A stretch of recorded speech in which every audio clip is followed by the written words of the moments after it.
The message is that Donald Trump's been reading your column for years. He wants you to come over and talk to him for 15 minutes and tell he's aware of the things that you pointed out here. What's your message to President Donald Trump? Yeah, two things is one, we do have to set up a situation in which federal bureaucrats are stripped of their ability to make qualitative judgments, quantitative judgments about politics. And there are ways to do that in which you remove their power. I mean, in my perfect world as a conservative, I would do it by removing much of the federal bureaucracy, right? It'd be much better to have a flat tax code because then there's no judgment involved in that whatsoever. But if you can't do that, there needs to be some sort of proactive ability to remove some of this decision making from the bureaucrats, put it in the hands of people that are appointed and accountable. That would be one thing. Two, rethink our disclosure laws in this country. Disclosure these days is being used to get the names of people to go and target and harass.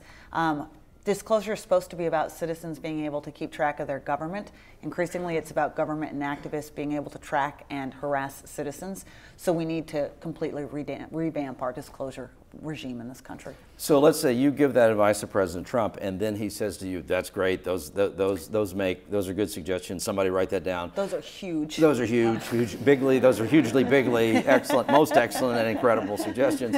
But then he says, "What can I do to try to unify and create a real mandate in the first few weeks ahead, so that in this first year of my presidency, I can really accomplish big things?" What do you tell the president? Honestly, then? To put all of his time and effort behind one big initiative and get it done.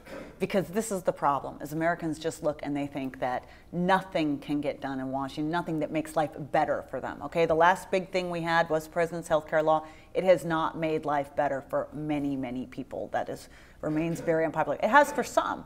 But this is not viewed as a sort of, rock'em sock'em success out there. And so, whether it be a very bold tax reform, something, and say, this is what we're going to make happen, and then go out there and meet with Democrats, meet with both sides, and say, we're going to get this done together. What do I need to bring you on?